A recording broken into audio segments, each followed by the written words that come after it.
There it is, right there. What is autism? It's a certain type of condition that affects 1 in 68 children all across the United States, but people all over the world are affected by autism. Hi, I'm James, and I'm here to talk to you about exactly what that means. Hey, it's my Bluebee Pals. I was just explaining to these guys here about autism. Leo, would you like to help? Oh yeah, that autism stuff. I can tell you all about that. Autism is a condition that some kids are born with, mostly boys, but girls can be born with autism too. Yep, you got it. Autism is a condition that affects the way that a person's brain works. For some, it means that they have trouble communicating or even interacting with one another. Many behave and learn in different ways, which is why sometimes a person with autism might have trouble understanding certain phrases or metaphors. For example, if I use a phrase like, "it's a dog-eat-dog world," a person with autism, or in this case, a kid with autism, might think of an entire world full of dogs trying to eat each other. That sounds silly. I bet my dog pal Winston wouldn't want to live in that world. So you mean like Olaf from Frozen, when Anna wants him to, wait a minute.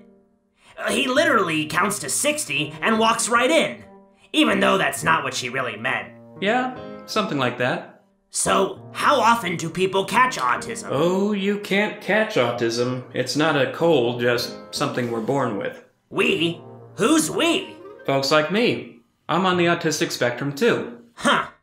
Learn something new every day. Yeah, but think about this. If 1 in 68 people have autism in the United States, that means you probably know a lot more people who have autism than you realize. Wow, you're right.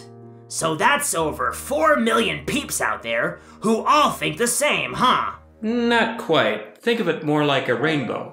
On one end of the rainbow, you have people who can talk, who can get around, who can do pretty much everyday things, do large math problems in their head, or sometimes people who can do creative stuff like make videos.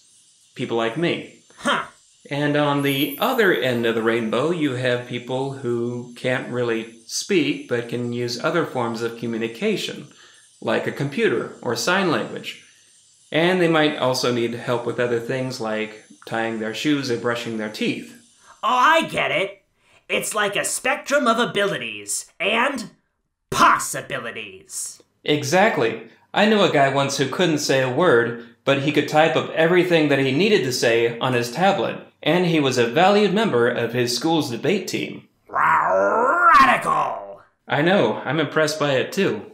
So what can we do about it? About what? Isn't there some kind of cure for this autism stuff?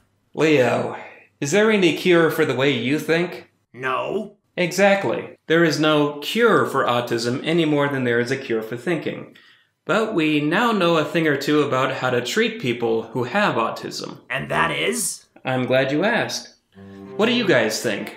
How would you treat somebody who maybe acts a little bit differently than you? Why don't you talk about it and come up with some ideas? Ask your teachers or your parents for their suggestions too. After all, we all just want to be accepted. Yeah. What'd he say?